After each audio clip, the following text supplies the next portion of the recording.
ባከነ ዜሮ አድርገው ባከነ ዜሮ እሺ ዜሮ ጨርስ የለም ባዶ ባዶ ባዶ ባዶ ባዶ ምንድን ነው የሚሰራው? ኦፕሬተር ነው። ኦፕሬተር ነው። እሺ አዎ ስንት ዘመን ያስቀው? ኧረ 30 እሺ ምንድን ነው ደግሞ አንተ? ሁሉም አለን። ምንድን ነው? ሉሲፈር አለው፣ አይነ ጥላ አለው። ሉሲፈር ተነስኩም። ሉሲፈር በምንድን ነው የገባው? በዝሙት ቪዲዮ ነው። በሱ ነው የገባው? አዎ 17 ዓመት ላው ላይ አዎ።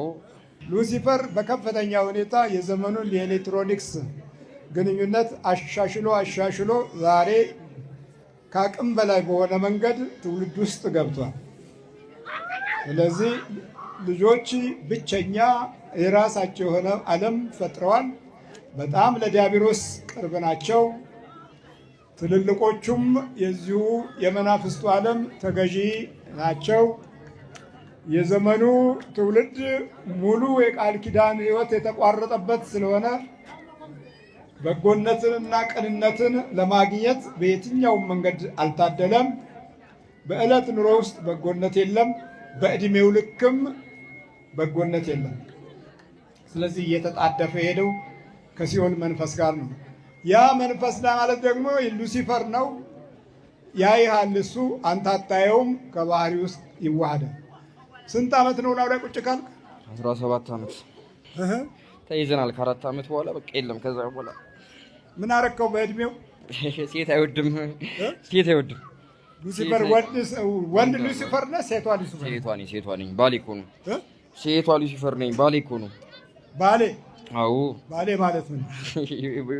80 የለንም እንጂ ባሌ እኮ ነው። 80 የለም፣ ባል ነሽ? አዎ ባል ነኝ። በምን ገባሽ? በዝሙት ነው የገባሁት። በዝሙት ቪዲዮ እኮ። ታዲያ ምን በሞባይል ውስጥ ነው የመጣው? በሞባይል ምን ታደርጊያለሽ አንቺ እዛ ውስጥ? እሺ ያልሽው አይደል? በነፃ ታዲያ ሁላ ሚሊዮን ብር አውጥተን በነፃ በኢንተርኔት የምንሰጠው መቼስ በጎ አድራጎት አይደለ? በስንት ሚሊዮን ብር ቪዲዮ ሰርተን በነፃ በቴሌቪዥን የምንለቅላቸው መቼስ በጎ አድራጎት አይደለማ። ምንድነው ታዲያ? በቃ ትውልዱን መቆጣጠር ነው ሀሳባችን። ይሄ እኮ ቀላል ነገር እኮ ነው። ታዲያ ለትምህርት ነው ለእውቀት ነው በምንድን ነው? እንዴት? ለእውቀትም አይደለም። ያው ዶክተሩ ሜዲኬሽን ይለዋል። ያው እኛ ለጥበብ ነው። የምን ጥበብ? ግብር እኮ ነው። የግድ ቡና ማፍላት አለበት እንዴ? በቃ ግብር ነው፣ ግብሬ ነው። አዎ ሉሲፈር በመደበኛ ሁኔታ በዓለም አቀፍ በኢንተርናሽናል የአምልኮት ልጆች አሉት። እዛ ውስጥ የዘመኑን ጥበብ የተከተሉ ትውልድ እንዴት እንደሚጠፋ የሚቀይሱ በያዝነው ሞባይል እንዴት እንደምንለከፍ የሚያበረታቱና አጽናኝ ሆነው የዕለት እንጀራ እና እድል ውስጥ ሁሉ ገብተው ኑሯችንን በሙሉ የሚያጨልሙ ናቸው። ሉሲፈር በልተመርከት እናቱ አለች። እናቱ የት አለች? ምን ትስቃለህ? አሳደግኩ ብላ ታዲያ ስንጫወትበት አሳደግኩ ብላ ስንጫወትበት አይገርምም? ነይ እንጂ አታሰማም እንዴ? አሳደግኩላት ትላለህ እንዴ? አሳደግኩላት እንጂ አሳደግኩ ተቀብዬ አሳደግኩላት ይላል። አዎ መስሎኝ ነበር። ልጅ በትምህርት ብቻ ጎበዝ ከሆነ ጥሩ የሚሆን መስሎኝ ነበር እና አልሆነም። በትምህርቱ ጎበዝ ነው። ያንን ትምህርቱን እከታተል ነበር። ሌላ ታሪኩን እኔ አላቅም ነበር። ከጊዜ በኋላ ነው የገባኝ። ፕሮግራም አትከታተይም ነበር? ይሄን እከታተላለሁ። ሚካኤል ከመጥ ያኔ እያሉ እዛ ቅርብ ስኖር ነው። አዎ ራቅ ሲል ግን እከታተላለሁ። አሁንም አሳደግኩላት ይላል እኮ። አዎ አላወቅንም። ያኔ ትምህርቱን ብቻ ነው የምንከታተለው እንጂ መኖሩን ያው ኢንጂነር ተመርቋል። የት ተመረቀ? ደብረ ብርሃን ዩኒቨርሲቲ። በምን ተመረቀ? ሲቪል ኢንጂነር ነኝ።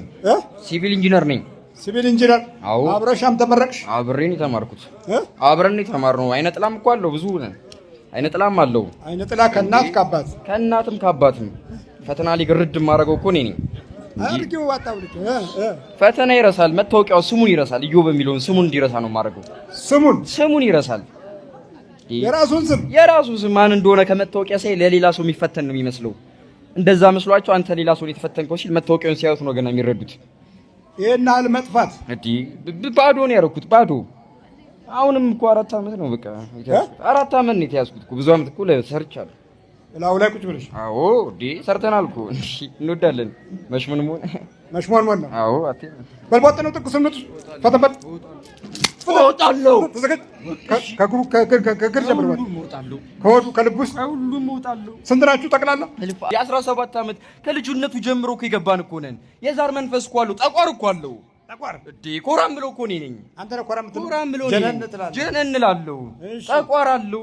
አዳልሞት ያለው ይቅም ነበር ታውቂያለሽ? አታውቅም? ይሄንን እቅም ነበር፣ አጨስ ነበር፣ እጠጣ ነበር። እንዴ እና ግብር እኮ ነው እንዴ ቡና አፍላ ብሎ በዚህ ወጣ። መማር የሚባለው የገደለው ትውልድ ይሄኛ ነው። ውጭው ዓለምም እንደዚሁ የተበላሸ ነው። ግን የውጭው ዓለም ብልሽት ረጋ ያለ ነው። የኛ ብልሽት በጣም ፈጣን ነው። ዩኒቨርሲቲው በሙሉ በድራግ በሱስ የተጠመደ ትውልድ ነው። ከዛ በላይ ደግሞ እርስ በርሱ ይበላላል። እዛው እርስ በርሱም ይመቀያኛል። እናት መተት ለልጇ ወደ ዩኒቨርሲቲ ትልካለች። የከሌ በለጠኝ፣ እከሌ እንዲህ አብልጦኛል፣ አብረን የገባነው እንደዚህ በልጣለች ምናምን ሲባል እናትየዋ ሄዳ ቃልቻ ቤት አፈንድዳ የከሌን እድል ወደዚህ መልስ እየተባለ አእምሮው የሚቆለፍ በጣም ብዙ ነው። በልትስቀጭ ሲሰራ ጥፍት ማድረግበት ነው ያለው። እንዴ የሚሰራው ስንት ወር የሰራበትን ኢንጂነር ነው ብያለሁ፣ ነገር ያለው ኮሊደር ላይ ነው የሚሰራው። ቀጥሬው የሚሰራውን ስራ ጥፍት ታደርግበታለሁ። ኦሆ አንተ ነክለካ ብሎ ይገርፈኛል። በቃ አሁን እኮ አውቋል፣ ነቅቷል። እሱ ቀን በቀን እኮ ነው የሚቆርበው። ቁርባን ቀን በቀን ስግደት ቀን በቀን አታይም እንዴ? ቅዱስ ቁርባን ወሰደብን። ቅዱስ ቁርባን ቀን በቀን 4 ዓመት ይሄ ነዋ። በቃ ታዲያ የተደበቀውን ምስጢር የሚያወጣ ያው ንጉሱ ኢየሱስ ክርስቶስ ነው፣ የጽዮን ልጅ የድንግል ማርያም ልጅ። ከእንዲህ አይነት ዘር ለይቶ ኃይል የሚሰጥ ይሄ ነው። ልጄን ተቀማው። ተቀማ ልጄን። አዎ እሱ ተዘጋጅ፣ አንተ ተዘጋጅ። ስማ ይሄ ስነ ስርዓት አለው። ይሄ ንገረው። ስርዓት መንፈራገጥ ነው መላው አጋበል መንፈራገጥ ለመላላጥ ነው። እሺ በኢየሱስ ክርስቶስ ስም፣ በኢየሱስ ክርስቶስ ስም፣ በወላዲተ አምላክ ስም፣ በወላዲተ አምላክ ስም፣ በቅዱስ ሚካኤል ስም፣ በቅዱስ ሚካኤል ስም፣ በቅዱስ ገብርኤል ስም፣ በቅዱስ ገብርኤል ስም፣ በቅዱስ ማኑኤል ስም፣ በቅዱስ ማኑኤል ስም ሁላችንም ሲኦል ታስረናል። ቶሎ ስመጥ እግዚአብሔር ይገስጽ። አቤት አቤት። አንበሳዬ እንዴት ነው? እግዚአብሔር ባርክልን። ሰላም እግዚአብሔር ይመስገን። እንዴት ነው ሉሲፈር? ሁሉም በጣም ይከብደኝ ነበር። አመቺሳም አለ፣ ጠቋር አለ፣ ሁሉም አልችልም ነበር። በጣም ይከብደኝ ነበር። ሴት ሳይ ዚነት ይፈሰኝ ነበር። ቤተክርስቲያንም ብሆን በቃ በጣም ፈተና ያበዛብኝ ነበር። ያን ነገር እግዚአብሔር ይመስገን ጥናት አልችልም ነበር። ወር አጥንቼ ከኔ ካስጠኗቸው ከተማሪዎች በታች የበታች ነበር የማመጣው። ቁርባን ከጀመርኩ በኋላ ነው በቃ ውጤት ይከፍ ያለው ስራ የሚያገኘው ቅዱስ ቁርባን ነው። ቀን በቀን እግዚአብሔር ይፍቀድልኝ። ካህናቶች ቢቆጡኝም በቃ ቤተክርስቲያን እየቀየርኩ ቀን በቀን ነው። ለምን ይቆጡሃል? አይቻልም። ቀን በቀን በ3 ቀን አንዴ ነው ይሉኛል። አላውቅም። ከሰልፍ ላይ ጎትተው ያስወጡኛል። ግን በቃ ቤተክርስቲያን እየቀያየርኩ ታክሲ እየተቀበልኩ ቤተክርስቲያን እየቀያየርኩ ነው የምቆርበው። 3 ቤተክርስቲያን አድርጌ እየቀያየርኩ። ወደ ውስጥ ስትገቡ ጠላትም እዛ ውስጥ ይጠብቃቸዋል። አንደኛው በማያውቁት ስርዓት ውስጥ ባለቤት የሆኑ ሰዎች አስቸጋሪ ናቸው። ሁለተኛው በመዳን ጉዞ ውስጥ ያለው ትምህርት የተሟላ አይደለም። ሶስተኛው የመናፍስት ጉዳት በከፍተኛ ሁኔታ ትውልድ ላይ እንደሚሰራ የሚያውቅና የሚያምን ልብ ያላቸው በደጁ በቤቱ ውስጥ የሉም። ስለዚህ ከባድ ነው፣ ሁሉ ነገር ከባድ ነው የሚሆነው። እግዚአብሔር ምሕረቱን ያብዛልን። በርታ በላሁ። አሜን አባቴ። ሉሲፈር ምን እኮ ነው? አዎ በጣም ይገርማል። በጣም ነበር የማየው።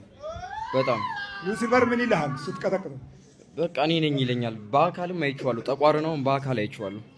በአካል መጥቶ ያስፈራራኝ ነበር፣ ያንቀኝ ነበር። ዩኒቨርሲቲ ሳጠናም በቃ በጣም ጭንቅላቴን ይሰውርብኝ ነበር።